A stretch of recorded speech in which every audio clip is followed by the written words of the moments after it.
Surya est la demeure du dieu Shiva, tenant un trident dans sa main droite. Shiva représente la volonté divine et le dessein du Brahman, celui dont rien ne peut être dit. L'Inde est la demeure de Brahma, le principe de l'intelligence. C'est le territoire où l'homme en état d'exil s'efforce avec intelligence de remonter vers sa source originelle. Le long du Gange, à 5 heures de voiture de Delhi, la cité Haridwar est le portail des dieux. Le long des berges, on rencontre toutes sortes de pèlerins, de mendiants, des ascètes shivaïstes, des sages, des pèlerins.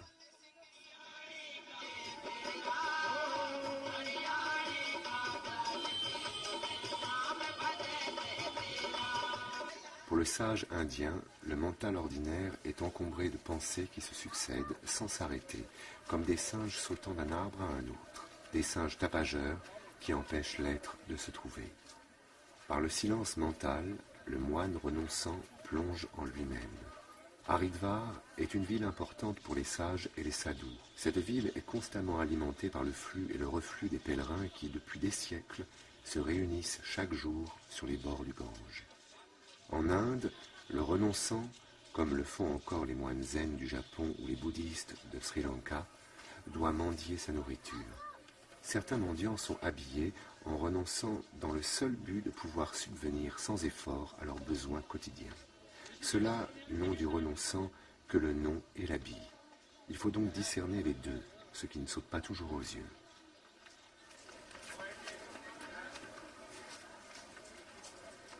À l'origine, Haridwar est appelé Gangadvar dans le poème sacré le Mahabharata, ce qui signifie la porte du Gange. Ici se trouvent quelques temples d'une grande importance pour les hindous. C'est ici que les Devas, les dieux et les Asuras, les démons, étaient en perpétuel combat pour obtenir le nectar d'immortalité. Le résultat fut qu'ils finirent par en briser le pot et que le nectar tomba à 4 endroits aujourd'hui sacrés, dont Haridwar.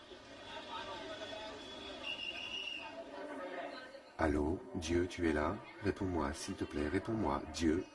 Nombreux sont les temples et les ashrams à Haridwar, et chacun doit faire sa propre quête selon ses aspirations et son karma. Mais à travers les formes infinies de la divinité, c'est Brahman, le Dieu unique qui est toujours adoré. On sait que toute la structure éthérique et spirituelle d'une région a son reflet dans l'homme et inversement. On a situé dans l'Inde, le long du Gange, et dans l'homme, 7 centres d'énergie appelés chakras. Une ville a aussi ses propres centres, de même qu'un fleuve. Haridwar est donc identifié au centre de la gorge où réside le dieu Brahma, le 3e principe de la trinité hindoue. Haridwar correspond pour le yogi au retrait des sens, l'intériorisation, appelée en sanskrit pratyahara. Gaumukh, la source du Gange, est associée au sommet du crâne et reliée à Shiva, le 1er principe. C'est dhyana, la méditation sans pensée. À Bénarès, la cité du cœur, le futur sage possède la vision et l'aspiration, mais il est considéré comme un pèlerin en perpétuelle recherche de lui-même. Il écoute les sages, les conseils des pandits, cherchant le précepteur spirituel qui sera le sien et fréquentera les ashrams. C'est à Haridwar que symboliquement le pèlerin s'arrête, se repose, cesse d'errer. Désormais il se prépare à l'ascension qui le mènera jusqu'au Brahman suprême. Sa remontée le long du Gange jusqu'à Gaumukh, la source suprême, se fera à pied. Ce n'est que le miroir vers la lente remontée vers le soi. En associant Haridwar avec le centre de la gorge, effectivement, c'est à partir de cette gorge que le Gange inonde l'Inde et la fertilise, de la même manière que le centre du larynx et sa glande thyroïde ont une influence prédominante sur la santé du corps et l'apparence corporelle. L'eau sanctifiée qui se trouve ici possède, dit-on, de rares pouvoirs. On en emporte dans toutes les régions d'Inde et on l'utilise seulement lors d'occasions exceptionnelles. Tous les ans, vers le 20 juillet, c'est la fête de Shiva où les pèlerins affluent, dont beaucoup à pied. Haridwar attire aussi bien les adeptes de Shiva que ceux de Vishnu. Cette porte qui mène au haut lieu doit pouvoir satisfaire les deux tendances. Dans un texte sacré des Upanishads, on lit « Le sage est sans signe visible, sans but visible, tel l'insensé, l'enfant. Il est le poète, mais il doit, comme un muet, montrer le soi aux hommes par sa seule vision du soi. Certains pèlerins se sont installés sous les arbres, dans des petites cabanes faites de vieilles toiles, de chiffons, de branchages, de tôles, bref, de tout ce qu'on peut trouver dans un terrain vague. Mais pour un véritable renonçant, il est interdit de dormir durant la journée, même pendant les fortes chaleurs. Toute l'énergie du pratiquant doit être concentrée dans sa pratique spirituelle. Il n'y a pas de temps à perdre. Le renonçant doit mendier sa nourriture. Il boit l'eau du Gange pour se rafraîchir, à l'instar des animaux, des singes, des vaches sacrées.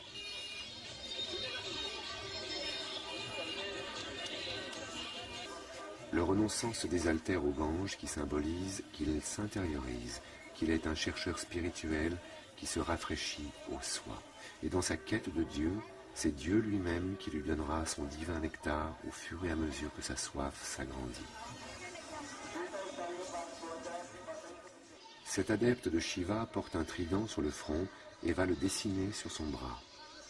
Après un bain d'eau glacée, chacun, avant de faire sa méditation ou tout autre travail spirituel, applique sur son front et parfois sur le corps la marque de sa foi. Cette marque se nomme tilak. Ce rite est le vestige d'un acte occulte consistant à éveiller le Shakti, qui est l'énergie divine, au moyen du toucher et de la récitation du mantra. On éveille ainsi les forces qui demeurent dans certaines parties du corps, transformant le grossier en subtil.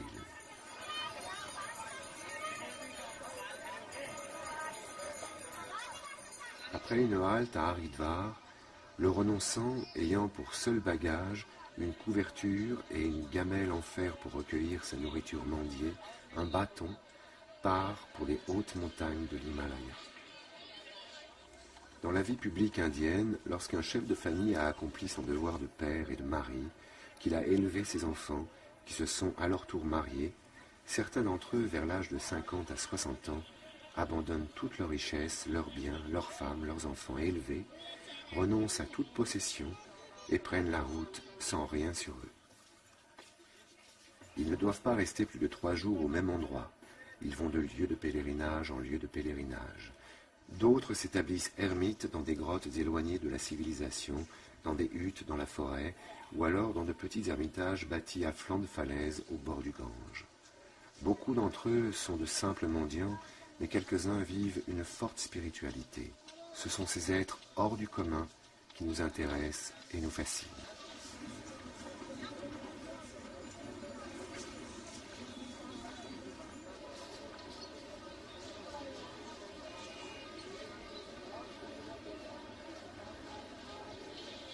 Les ermites, les sadhus, les sannyasins, les renonçants, les sages sont tous des vocables pour désigner ces hommes de lumière qui ont quitté leur vie terrestre pour aller dans cette vie au ciel qui est déjà sur cette terre. Ce ciel est à l'intérieur de chacun de nous. C'est à la source du Gange qu'ils font le voyage à la recherche de leur propre source divine.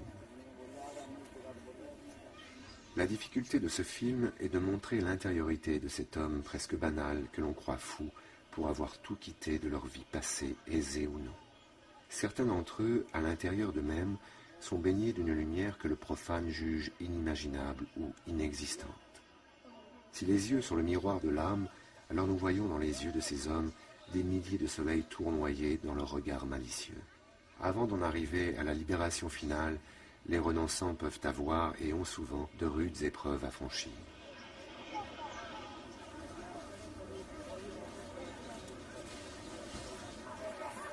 Les grands sages d'hier et d'aujourd'hui sont unanimes à déclarer que la rivière Ganga est exceptionnelle. Son eau possède un véritable pouvoir purificateur et même libérateur. Pas étonnant donc que le pèlerinage le plus difficile soit le fameux Ganga Pradakshina.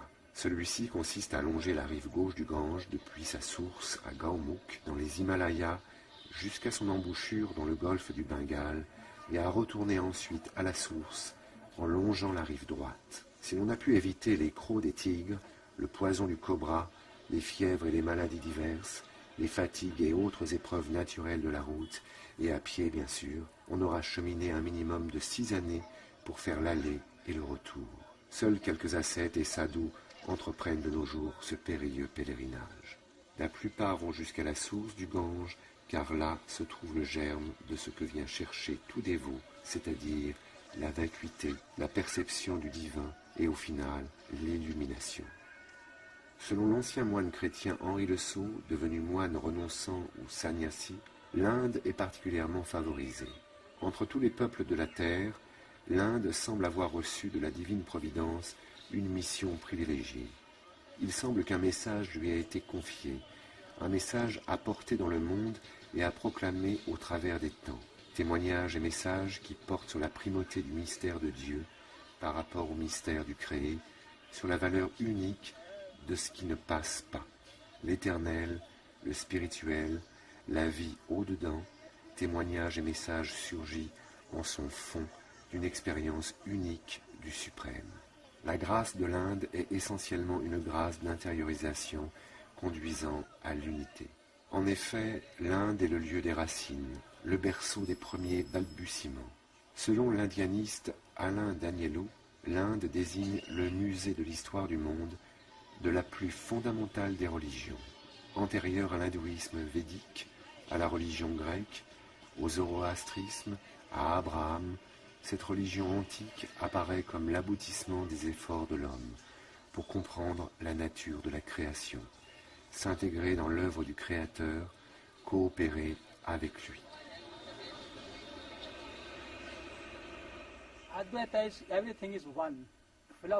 Tout ne fait qu'un. Les philosophes ont dit que tout ne faisait qu'un. Le deux n'existe pas. Des questions telles que qui est Dieu, qu'est-ce que l'esprit, qu'est-ce que la nature et la création, sont un moyen d'expliquer par l'esprit la réalité des choses aux gens.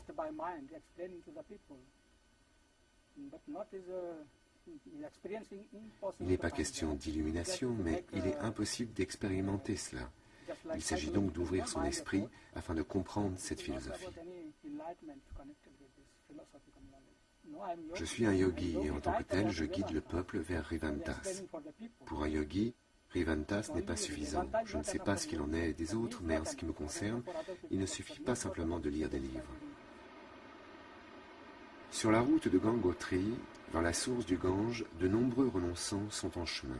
Dans la marche spirituelle vers Dieu, la route est longue et semée d'embûches, d'obstacles de toutes sortes.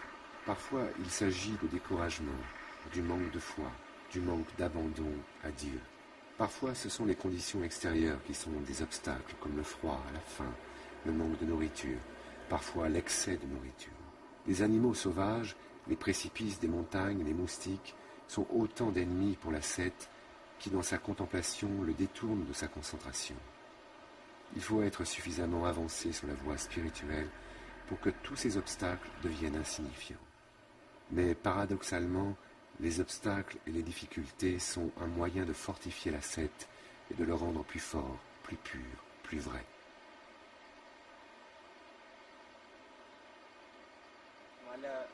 L'Himalaya est l'endroit idéal pour la méditation. Si vous êtes ici pour méditer, alors il n'existe pas de meilleur endroit qu'ici. Ici, ce n'est pas Bombay, Delhi ou Godha. Si vous recherchez différents plaisirs, différents buts, alors il y a de nombreux palais. Mais si vous aimez méditer, alors seul l'Himalaya convient. On est beaucoup plus ouvert à la méditation à 4 heures du matin, car il n'y a pas d'interférence due aux énergies du soleil, de la lune et des étoiles. Vous entrez en contact direct avec le ciel et vous acquérez une meilleure connaissance. Puis le vent se réveille et vous apaise. Puis vient le feu et vous êtes prêt pour votre journée de travail. À la fin de la journée, vous êtes détendu et appréciez et profitez d'un moment en famille. La méditation devient une obligation pour le bien-être de tous, car la connaissance qu'apporte le ciel nourrit l'esprit. C'est relaxant. Puis, si vous oubliez quoi que ce soit, vous recherchez dans votre esprit ce que vous avez découvert en accédant au ciel, et alors vous vous souvenez. Sinon, on l'oublie. 1 heure de méditation le matin, puis 1 heure le soir, deviennent une obligation pour que chacun s'ouvre au ciel. La méditation évite toute tension. Certains savent que la méditation est la solution à tout problème. La méditation est le lien vers le suprême. La méditation répare le mauvais esprit. La méditation est la plante de la paix. Pour mener à bien sa quête spirituelle, le chercheur n'a pas d'autre labeur que de se dénouer de tout ce qui n'est pas l'essentiel, la réalité suprême. Au départ, le pèlerin se détache du monde et de ce qui nourrit ses sens extérieurs. Or, le monde est en lui. Le voici donc obligé d'œuvrer au-dedans, de passer nécessairement par l'épreuve du feu consumant. En dernier lieu, il lui faut abandonner tous les viatiques qui ont pu le nourrir et l'aider durant sa route. Mu par l'esprit, les signes ne lui sont plus nécessaires alors qu'ils étaient des adjuvants précieux durant son apprentissage et sa maturation. Le passage du psychique à l'esprit, de l'âme à sa fine pointe, l'esprit comporte un changement de niveau, une totale épuration du mental, de l'affectivité, le rejet des pensées et même des sens intérieurs. C'est alors que peut s'effectuer l'entrée dans l'abyssal silence dont rien ne peut être décrit ni même murmuré. À cet instant, l'esprit lui-même est dépassé après le corps. La cité de Rishikesh est la seconde étape importante pour les pèlerins. Près du Gange, la jungle est toute proche et il n'était pas sans risque de s'y promener. Il y a 50 ans, les ascètes avaient fort à faire avec les léopards et autres animaux sauvages. Aujourd'hui, l'éléphant, l'ours, le tigre se sont enfouis au plus profond des forêts, mais certains renonçants ont parfois des surprises. Le sannyasa, ou le renoncement, signifie l'engagement dans une voie spirituelle. Un tel état comporte non seulement une mort civile, car le moine perd son nom, mais une mort psychique. Il devient pneumatique, vivant de l'esprit, déjà ressuscité d'entre les morts. Au sein d'une telle expérience, l'homme discerne ce qu'il vit dans sa vie mentale, affective, corporelle. Il fait la différence entre ce qui est passager, éphémère, par le fameux neti-neti. Non, ce n'est pas la réalité. La réalité étant ce qui dure, ce qui est permanent, éternel, le soi. En réalité, en découvrant la réalité ultime, rien ne saurait être dit. Soudain, un éclair illumine l'espace du cœur. L'œil cligne, on crie, la lumière aveugle. Dans cet exercice de respiration alternée entre la narine droite et la narine gauche, le renonçant, vêtu d'une robe orange, exécute un exercice de pranayama dont le but est de contrôler le prana, c'est-à-dire l'énergie vitale et particulièrement l'énergie activée par la respiration. La respiration est le pont entre le corps et le mental, siège des pensées. Contrôler la respiration, c'est contrôler le mental, et contrôler le mental, c'est faire le silence, c'est-à-dire arrêter les pensées. Ceci est obtenu par la méditation après le pranayama. Le long du Gange, beaucoup de renonçants et de chercheurs de catégories et de sectes différentes se livrent à la recherche spirituelle. L'homme qui enlève sa couverture est un naga. Il tient dans sa main le trident de Shiva. Les nagas, habituellement couverts de cendres, se déplacent totalement nus. Cette nudité du dehors doit emmener vers une nudité du dedans et un dépouillement total. La maîtrise des organes des sens pour ces ascètes doit être totale. La maîtrise du sexe est capitale. Tout naga doit gérer sa sexualité et accomplit tout un ensemble d'exercices yogiques visant à la maîtrise totale. Le pénis n'est pas plus considéré qu'un bout de bois mort et desséché. Le corps est simplement un vêtement, un outil dont on se sert. Le naga sait qu'il n'est pas le corps, ni les pensées, ni les émotions, ni le mental. Il est le soi.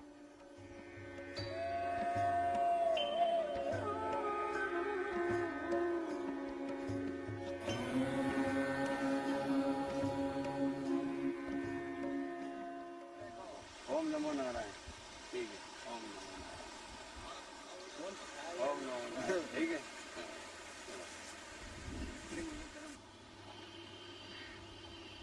Right now, after he's come here, make meditation, yoga, itself very nice man.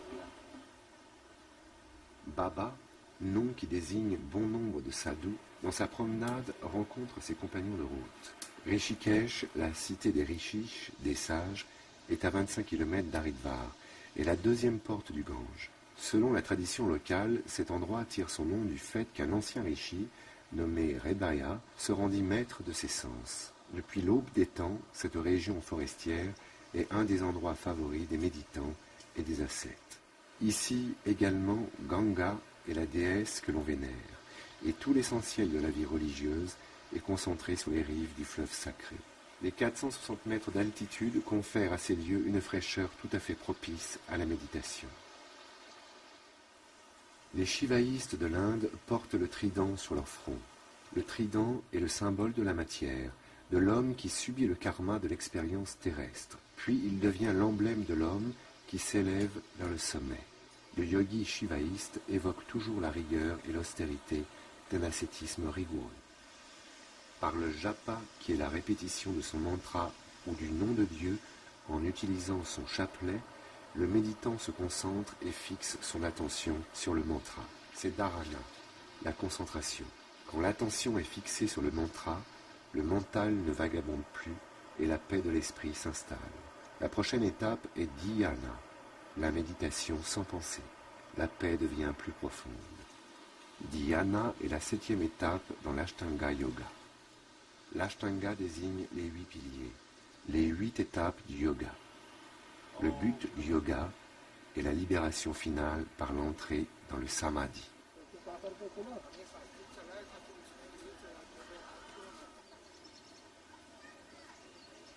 Le renonçant a fait vœu de chasteté. Il renonce à avoir des désirs sexuels et à toute forme de sexualité. Il ne doit entretenir aucune pensée, aucune sensation, aucune émotion amoureuse et sexuelle envers le sexe opposé ou envers son propre sexe. La femme ne doit pas le troubler dans sa quête du divin. Il doit avancer ne regardant ni derrière lui, ni devant lui. Il est et vit dans l'instant présent.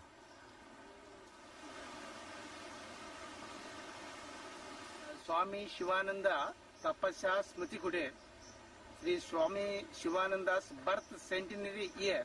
Aujourd'hui, les yogis viennent ici pour méditer et pour faire du yoga. C'est un endroit très agréable. Ici, dans ce kutir, Sri Swami Shivananda pratiqua entre 1924 et 1934.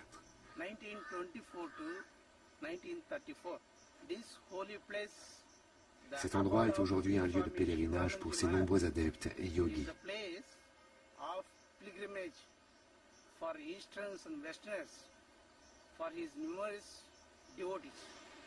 Pour conduire vers l'expérience, l'Inde propose 3 principales voies, karma, bhakti et jnana. La pratique du yoga et de l'ascèse se rattache à la voie du karma. Ces techniques tendent à le libérer en le rendant plus perméable à l'inspiration de l'esprit.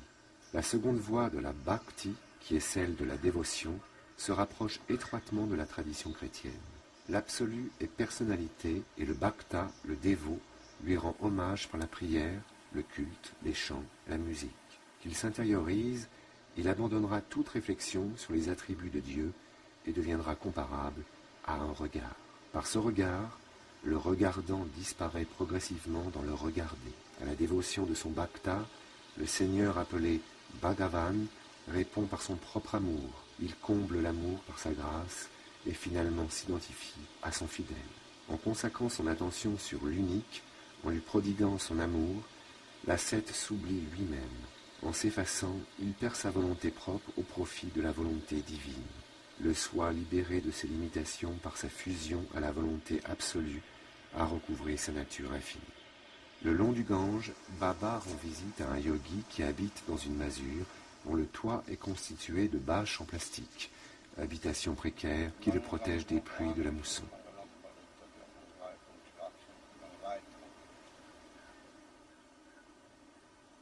Dans le Hatha Yoga, par les asanas, les postures, le pratiquant, en se rendant maître de son corps, se rend maître de son mental. Quelques disciples ont rendu visite au maître. La rencontre du gourou, c'est la rencontre essentielle, le tournant décisif dans la vie d'un homme, qui ne se fait qu'une fois dépasser les sphères des sens et du mental. Nous sommes au plan de la non-dualité originelle. Car le gourou n'est pas seulement un homme instruit sur le plan intellectuel et versé dans les Écritures. Il doit être fixé en Brahman, en Dieu, être Brahmanishta, c'est-à-dire avoir découvert lui-même au plus profond de son cœur cette lumière intérieure, irradiante au centre même de son être, qui brille au-dedans comme au dehors et qui fait resplendir toute chose de la splendeur même de l'Atman, du soi.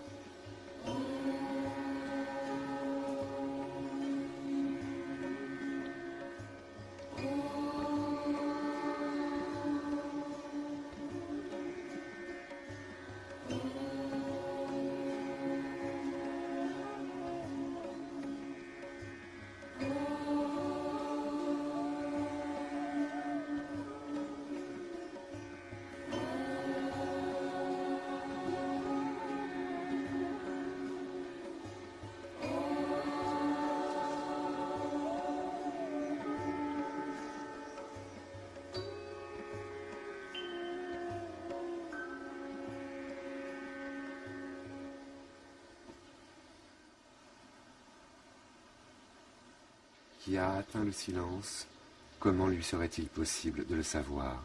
Car le savoir, c'est le dire, et tout dit rompt le silence. La lecture des Écritures sacrées n'est pas le silence, ni la méditation, ni la prière. Mais le silence est un aboutissement et très peu y parviennent. C'est pourquoi la lecture des Écritures, la méditation, la prière sont des exercices nécessaires qu'il convient de maintenir en raison de la rareté de l'illumination. Ce qui importe de rappeler, c'est que l'éveil est l'état naturel, en hindi sahaja, inné de l'homme. Alors pourquoi si peu d'hommes y parviennent? Le moine renonçant le sceau répond: ce qui empêche l'étincelle de jaillir, c'est l'encombrement de l'esprit par toutes sortes de désirs et de conceptions. Ainsi, l'apparition de la lumière ne jaillit pas à l'issue d'une acquisition, mais d'un dépouillement de tout ce qui peut faire obstacle. L'empêchement est souvent au-dedans et peut être très subtil.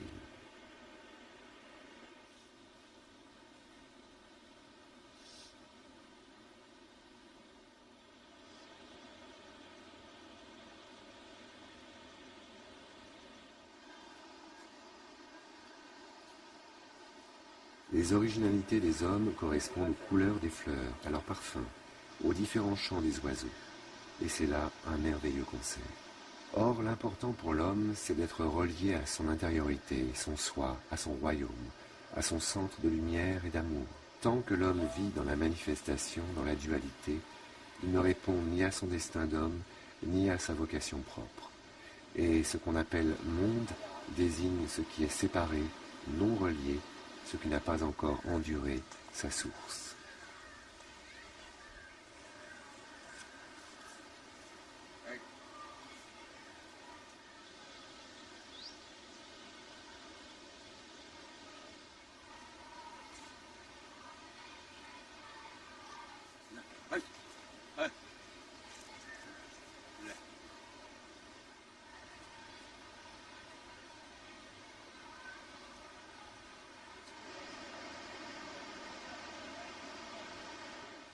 Dans l'expérience spirituelle, la troisième voie est celle de la connaissance, appelée la voie de Jnana.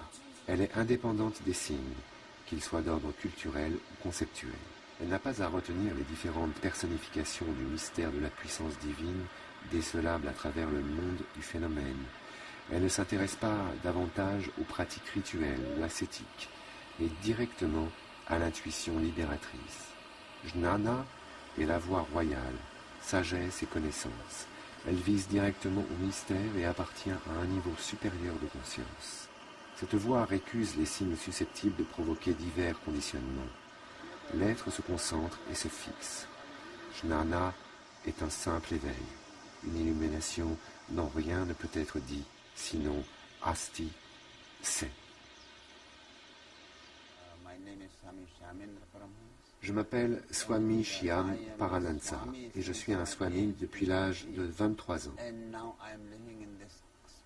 Aujourd'hui, je vis seul dans une petite maison sur les berges du Gange.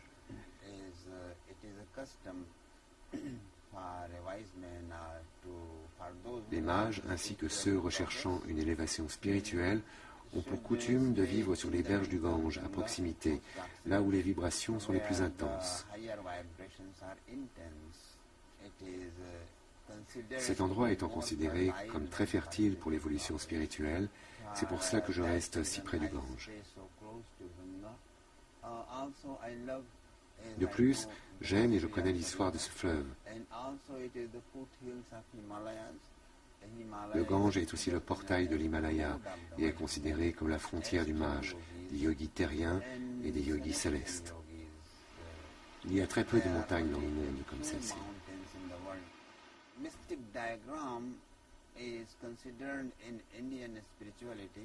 Dans la spiritualité indienne, le diagramme mystique représente le développement de la vie en un triangle, qui est utilisé dans un type de méditation particulier.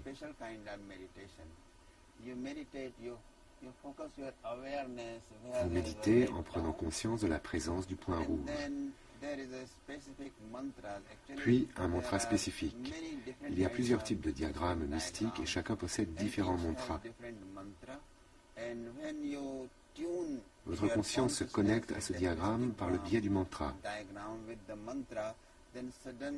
Puis subitement, vous prenez conscience que quelque chose commence à changer en vous.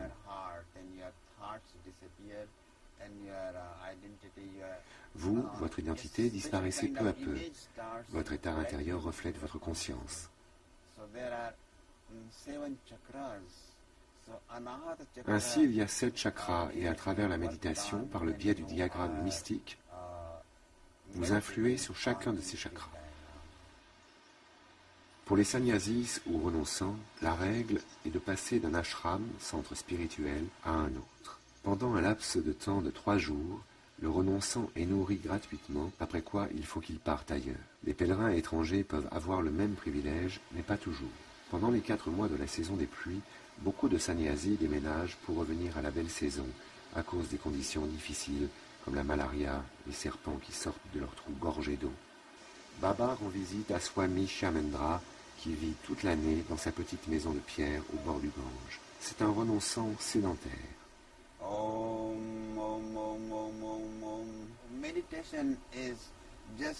La méditation est une relaxation, et à travers cette relaxation, vous vous élevez au-dessus de votre identité blessée.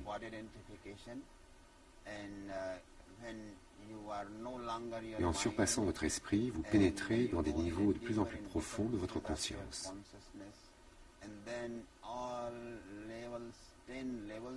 À ce moment-là, vous surpassez votre conscience et vous vous trouvez dans un état éternel. Vous devenez vous-même éternel, vous êtes hors d'haleine, vous êtes apaisé.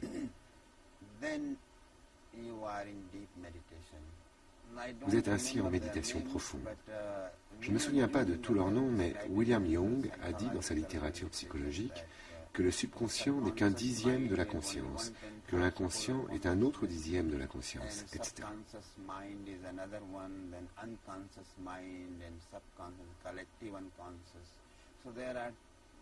Ainsi, il y a 10 niveaux différents dans la conscience et ils doivent être surpassés.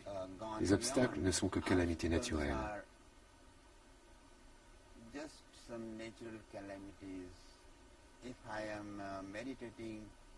And some bug bites.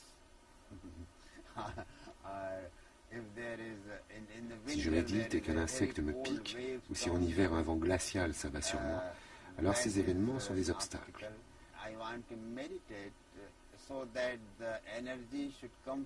Je voudrais méditer de sorte que l'énergie vienne de l'intérieur, mais je dois tirer mon énergie de la nourriture. Je dois manger, et la nourriture devient par là même un obstacle.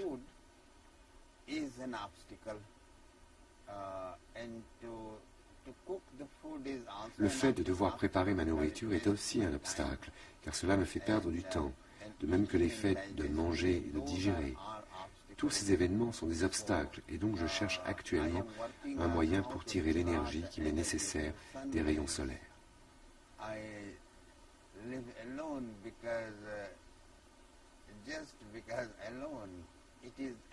Je vis seul car la solitude permet de prendre conscience de soi ainsi que de l'unanimité qui existe entre soi et l'univers.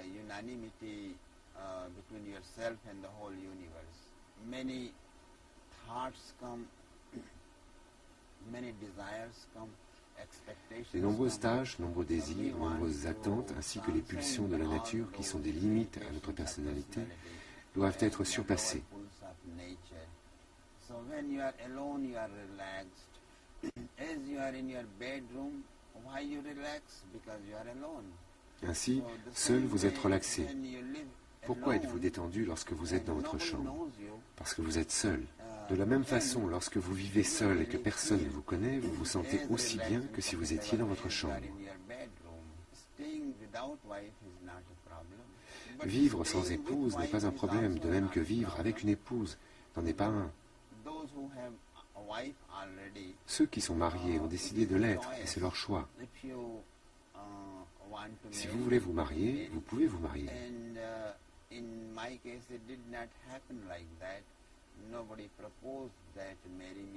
Dans mon cas, ça ne s'est pas produit. Personne ne m'a proposé et de mon côté, je n'ai pas cherché car j'étudiais.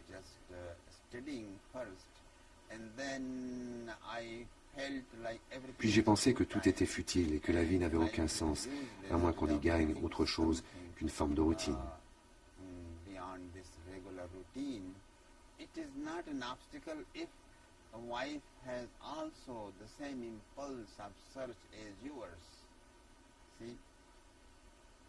L'épouse n'est pas un obstacle à condition qu'elle partage la même quête que vous et que vos deux esprits ne fassent qu'un.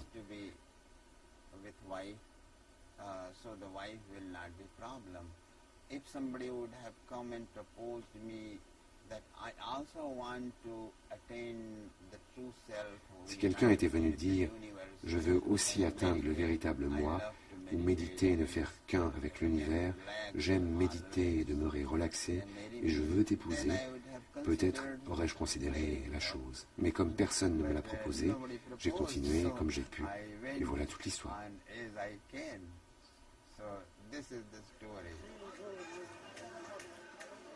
Le sannyasa, c'est le renoncement et c'est l'engagement vis-à-vis du véritable absolu, moksha, la libération ultime. La profession monastique retire le chrétien du monde, mais le lie plus étroitement encore à l'Église, passer d'un joug à un autre. Le sannyasa transcende tous les jougs de Maya, l'illusion, tout droit comme toutes obligations, libre de tout rite et tout droit canon. Le sannyasi ou renonçant Henri Le Sceau nous dit que le sage et l'ignorant, tous deux ensemble voient le monde, mais chacun d'une rive opposée. Pour l'insensé, le monde est la mesure de tout, car il est vu à l'envers, tandis que pour le sage, le monde est vu dans son endroit divin. Le sage, par définition même, a sur les choses la vue même de Dieu, car en pénétrant en soi, il s'est dissous en Dieu, il a pénétré au royaume de Dieu. Il est devenu un seul esprit avec Dieu, comme dit saint Paul.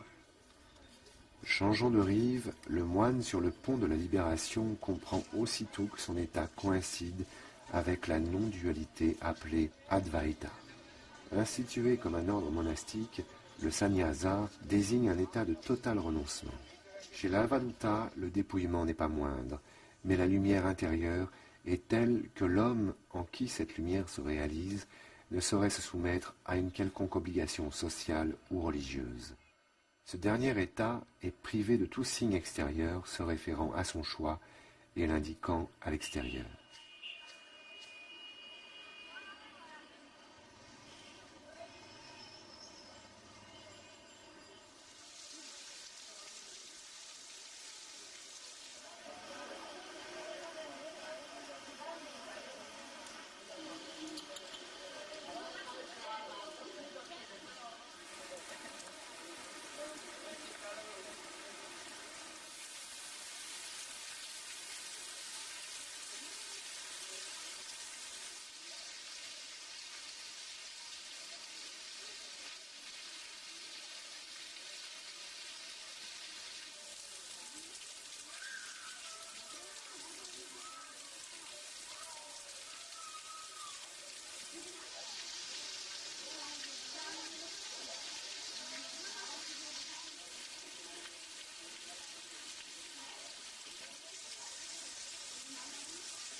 Shiva est le créateur de l'univers.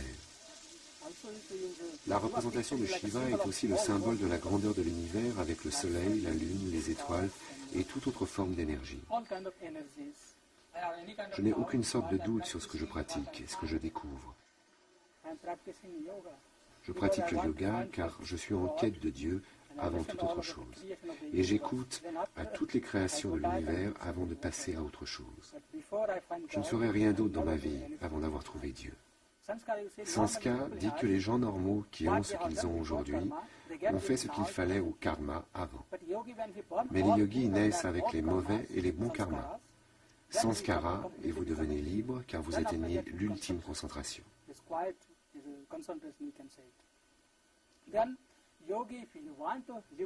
Et si le yogi veut vivre une longue vie, alors pour cela il doit créer plus de désir au fond de lui-même. En quelques jours seulement, il quittera son corps. Sans désir, le corps n'évolue pas dans le monde. Par conséquent, le désir est très important pour la réincarnation.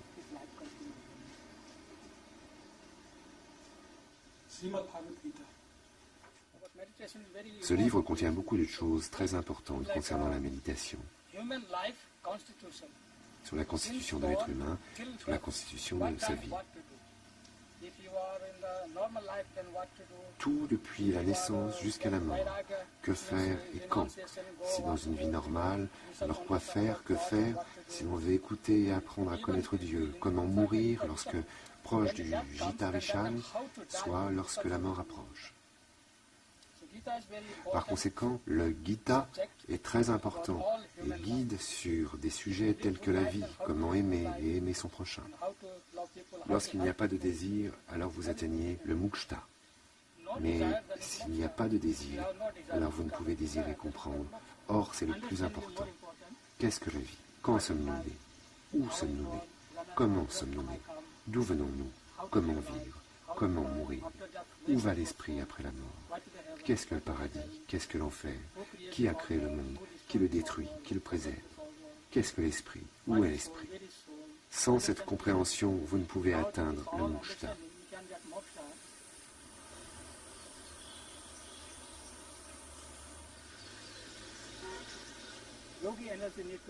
L'énergie du yogi doit s'élever, la sexualité doit disparaître et il est ainsi nécessaire d'être fermé à tout ce qui concerne la sexualité. Si vous voulez devenir yogi et rechercher Dieu, vous devez cesser toute sexualité. C'est comme envoyer une fusée sur la Lune. Si vous êtes sexuellement éveillé de l'intérieur, c'est comme une pile pour le Kundalini. Cela peut l'envoyer sur la Lune.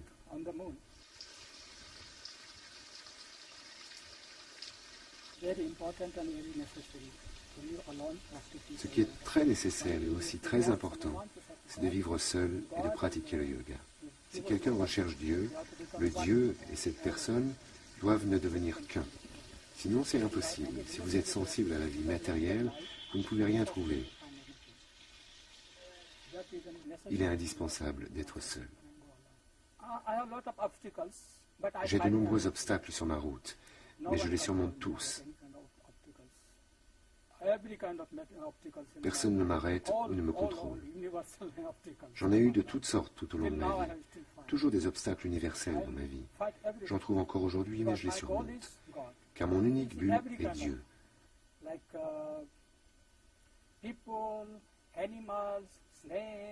Par exemple, des gens, des animaux, des serpents, des tigres, des éléphants, ou des gens gentils, des gens méchants, toutes sortes de gens. J'ai aussi trouvé à plusieurs reprises des tigres et des éléphants derrière ma maison. Ils ont essayé de m'attaquer à plusieurs reprises, mais Dieu m'a toujours porté secours.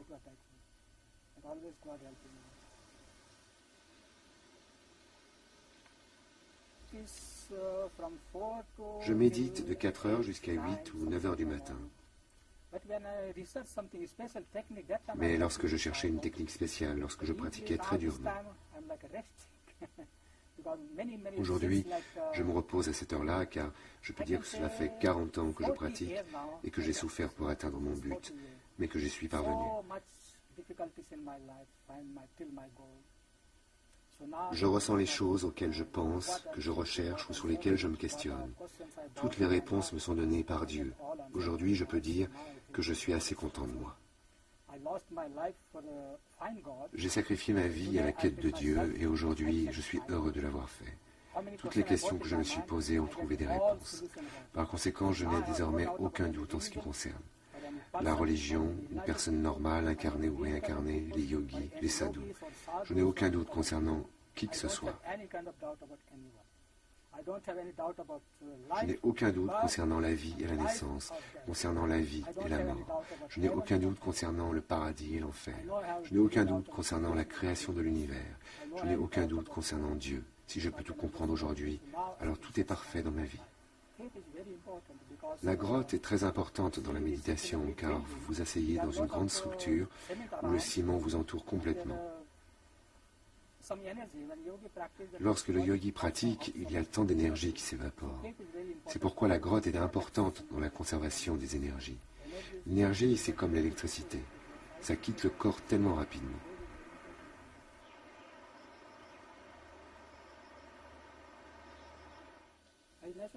Je commence par bouger le Brahman de l'intérieur. Lorsque le Brahman bouge en moi, cela signifie que je suis en méditation spéciale. Le corps commence à bouger, se purifie de l'intérieur.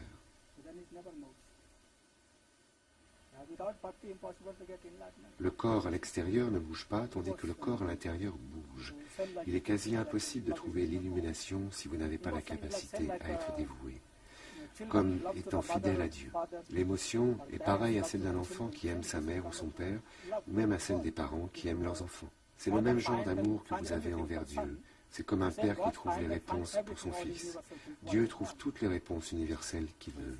Comme Jésus a dit, « Je suis le Fils de Dieu ». C'est vrai, comme le yogi devient le Fils de Dieu. L'amour pour Dieu devient indispensable.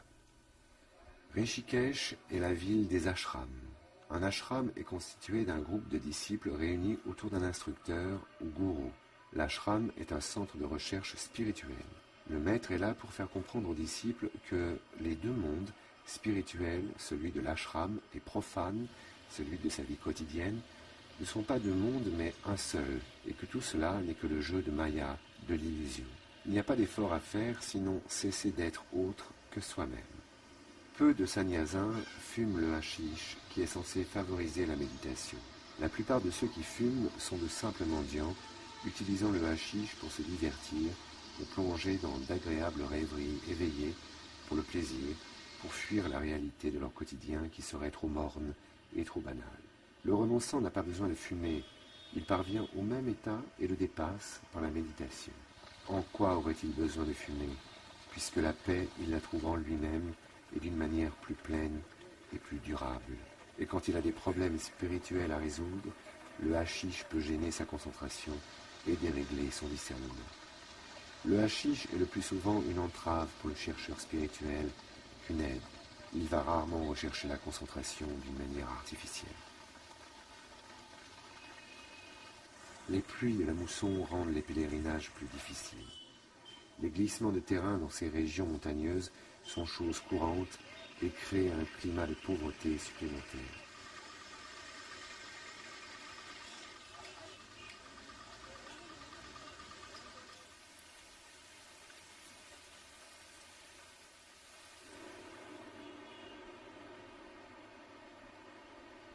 Les villageois voient passer beaucoup de renonçants cheminant pour Gangotri.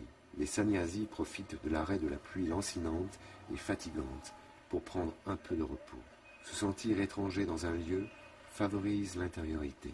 Rompre avec des habitudes, monastiques ou non, vivre dans des grottes en changer, ne jamais avoir une habitation stable engendre le détachement à l'égard de la recherche de l'essentiel. Il y a peu de femmes sannyasis qui ont pris la robe du renoncement. Elles sont plus vulnérables aux conditions de vie au grand air.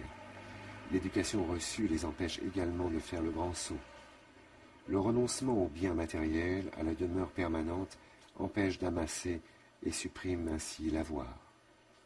Plongé dans le silencieux devient conscient par le fond des divers conditionnements qui se manifestent au niveau de l'hérédité, du langage, des habitudes, sans oublier les nœuds du cœur. L'inconditionné se découvre, mais pour les quitter, il importe d'en avoir auparavant conscience.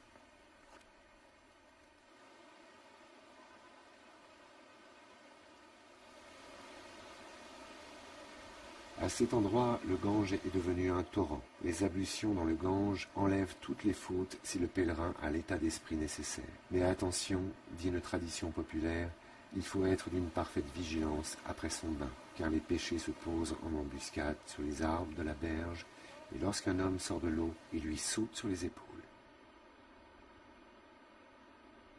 L'ascète est embarqué dans une aventure, celle du silence et de la solitude. Soudain, la pauvreté de la vie pénètre en lui comme par osmose. Il comprend que l'extérieur et l'intérieur ne font qu'un, et que cette unité se réalise dans une double dimension unique. Un sage disait à quelqu'un qui avait revêtu la robe orange du renonçant. « Ah ah, le corps a pris la livrée du sannyasi, est-ce que le cœur en a fait autant ? Le vêtement choisi par le sannyasi n'est pas pour lui, mais pour les autres. Certains, comme ce renonçant, abandonnent même la robe orange. L'habit de sannyasi condamne à l'abîme de la solitude.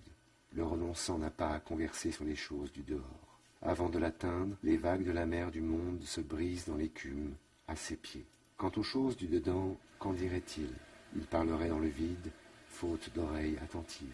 Par sa vie, le moine donne un enseignement et aussi par son regard fixé sur l'intérieur. Sur la route de la recherche spirituelle, certains sadhus restent prisonniers de l'illusion par les filets du hashish. Le hashish réduit le désir sexuel. Le renonçant, au contraire, utilise toute son énergie sexuelle qu'il tente de canaliser vers la concentration et s'en sert comme un tremplin pour aller au-delà.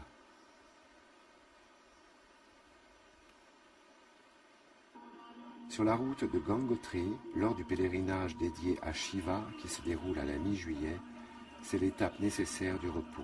Quelques sadhus ou renonçants sont au milieu de ces pèlerins. Ces pèlerins occasionnels sont habillés en orange pour imiter la couleur de la robe des renonçants.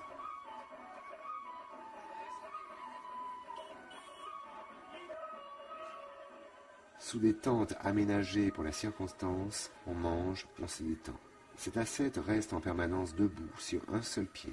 Il trouve un peu de repos avec son dispositif de corde pour le soutenir et alléger la pression constante sur l'autre pied. Cet autel dédié à Shiva permet aux pèlerins de lui offrir ses offrandes et de trouver suffisamment de force pour terminer le pèlerinage. L'amitié, la foi et un petit remontant comme une pipe de hashish redonneront les forces nécessaires pour repartir. Les pèlerins marchent de 30 à 40 km par jour. Ils passent la nuit dans cette aire de repos pour repartir très tôt le matin. Durant l'étape, on en profite pour laver son seul vêtement de pèlerinage et pour se rafraîchir dans les torrents. Certains font plus de 400 km avant de parvenir à Gangotri, avec comme bagage une petite besace où se trouve une gourde vide pour la remplir de l'eau sacrée du Gange.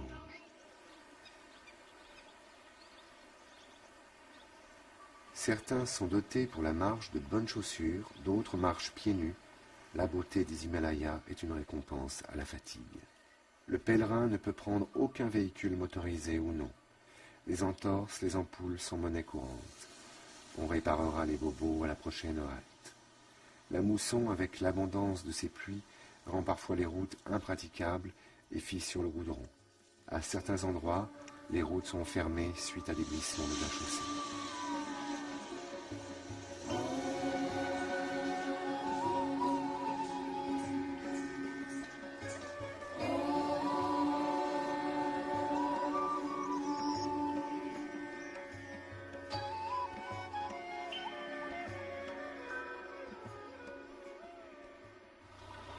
La toilette aussi est un moment de détente dans cette randonnée spirituelle sportive.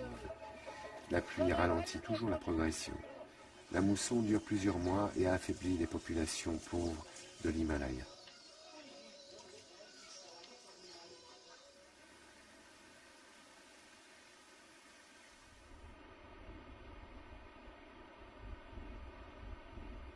Dans ces montagnes et vallées encaissées, les pèlerins occasionnels sont des jeunes hommes ou des hommes mûrs, mais on trouve également des femmes, des familles sur des trajets plus courts. Pour eux, ce pèlerinage, c'est un peu comme améliorer leur karma, leur vie. Ils n'ont pas le but et le dessein des grands renonçants qui ont pour finalité l'illumination libératrice.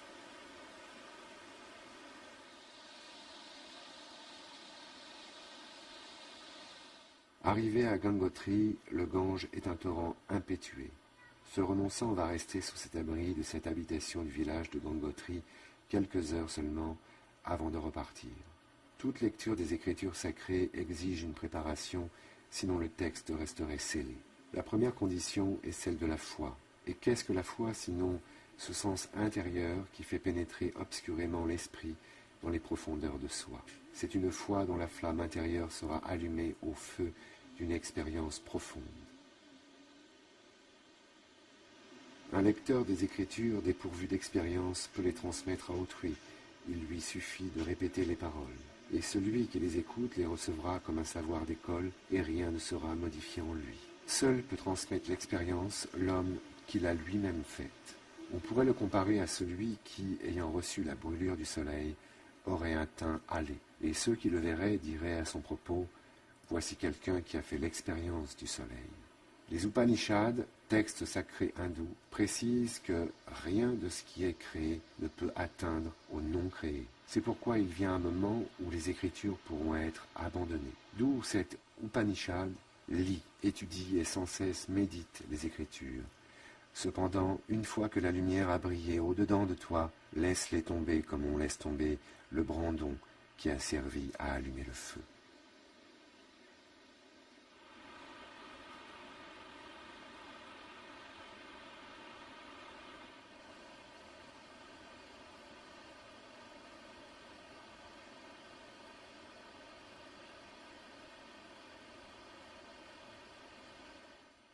Gangotri est liée à la mère du monde, Mula Prakriti, celle qui confère la forme sans laquelle l'adorateur ne pourrait se rendre dans les lieux où se trouve la forme adorée. Tout ce qui constitue le pèlerinage est lié à la forme et aux moyens, à la méthode qui invite le pèlerin à dépasser cette forme qui est maya, illusion, voile, et à découvrir par elle et à travers elle la réalité suprême.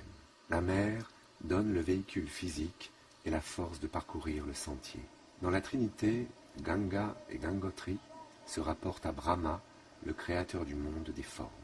Avec elle, le pèlerin peut trouver l'opposé de la mer, le Père. Shiva est le Père, qui conçoit et détruit.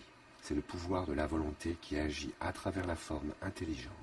De cette union à deux pôles, entraînant le problème de l'illusion, Maya, du haut et bas, positif, négatif, chaud, froid, heureux, malheureux, naît un fils héritier de la volonté du Père et de l'intelligence de la Mère. C'est lui qui agit, œuvre dans le monde avec amour, dont il représente le principe. Ce fils, c'est Vishnu, le conservateur et le principe de la conscience. Le vrai pèlerin est ce fils prodigue qui désormais s'efforce de retourner à la maison du Père, nommé Parabrahman, manifestant son intelligence à Gangotri. La plupart de ces sadhus qui mendient ne sont en réalité que de simples mendiants, profitant du statut de renonçant pour se la couler douce, vivre aux frais de la collectivité. Il y a des jours, cela rapporte bien. Mais là, nous sommes loin du noble but des renonçants, de leur quête. La recherche de Dieu exige de passer par des méandres, des instants de lumière et d'obscurité, de joie et de détresse, de paix et d'angoisse. L'ermite est favorisé par rapport aux autres hommes. Non distrait, il se tient à l'écoute du dedans, conscient de son destin. Henri Le Sceau peut écrire « Tu es plus profond et plus réel que tout ce que tu peux percevoir, imaginer ou concevoir. Tant que tu te perçois ou que tu te conçois, tu n'es pas encore atteint. Tu vis en la superficie de toi. » Le moksha, la délivrance, c'est d'atteindre le centre de toi. C'est le mystère de Dieu. Le ciel est au fond de ton cœur. Ciel n'était qu'une façon de te faire comprendre que tu es toi-même, au-delà de toi-même, ineffablement. Les renonçants vivent pour certains dans un ashram ou alors dans des grottes isolées aux alentours. Ils descendent parfois au village pour mendier de la nourriture ou acheter du thé ou autre bien nécessaire. Cela sous le regard des villageois qui leur vouent un grand respect. Gangotri est le lieu précis où le sage Bhagirata s'assit pour méditer 5500 ans. Tous les yogis ne sont pas des renonçants, mais on n'aperçoit guère les vrais sannyasis qui se cachent dans les nombreuses grottes de la région. La vie solitaire en grotte est une expérience difficile et périlleuse pour esprit faible qui n'a pas encore